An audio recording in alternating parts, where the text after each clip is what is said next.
The wind tasted of sand and something metallic, a strange tang that clung to the back of Elias's throat. The desert stretched before him, an endless expanse of rust-colored mesas clawing at a bruised sky. Gone were the sterile-white walls of the Chronos Initiative labs, replaced by an alien vista sculpted by eons of relentless wind. The temporal displacement had been abrupt, violent. One moment he was bracing against Lyra's clinical gaze, the next he was sprawled on scorching sand, the hum of the crenarium fading into the whispering wind. His body ached, a dull throb layered over the adrenaline still coursing through his veins. He sat up, scanning the horizon. The architecture was wrong. Twisted, impossible structures rose from the mesa tops, obsidian spires piercing the sky like the teeth of some colossal beast. They weren't natural. They were built. But by whom? And when? The memories, those fractured shards of his future self, swirled in his head. A soldier. A warrior. The brutal efficiency of his movements felt jarringly unfamiliar in this desolate landscape. He instinctively reached for the energy pistol strapped to his side, a weapon he barely remembered handling but felt oddly comfortable with. Report, a voice crackled in his ear. The comlink, inexplicably still functioning. Displaced, he replied, his voice rough from disuse and the gritty desert air. Location unknown. Temporal readings erratic. Temporal anchor engaged. Maintaining connection, Lyra responded, her voice devoid of emotion. Priority, okay to Lena. Establish contact. Elena, the name resonated within him, a phantom echo of something lost. He clung to it, a fragile thread in a sea of confusion. He felt her presence not as a physical being, but as a silent plea, a desperate need for remembrance.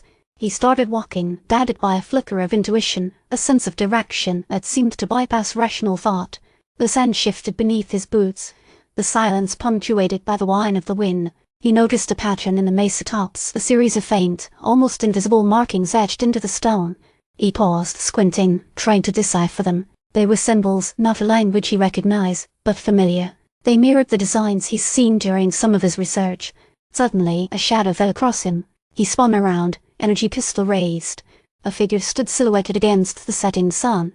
Tall, imposing, wearing a uniform similar to his, but different, older, more worn, and familiar. The figure stepped forward, emerging from the shadows. His face was etched with the same lines of weariness and determination that Elias saw reflected in his own fragmented memories. His eyes, though, were different, harder, filled with a cold, calculating intelligence. He stopped a few feet away, his posture armored straight. He returned Elias's gaze, his expression unreadable. Then slowly, deliberately, he snapped to attention. Reporting, Captain Thorne, the man said, his voice deep and resonant. Ready to execute orders. Elias stared. The man's voice, his posture, the way he held himself, everything was a mirror reflecting his own future, his own destiny. A chilling realization washed over him. He wasn't just displaced in time. He was confronting his own reflection. The ghost from a future he desperately needed to understand.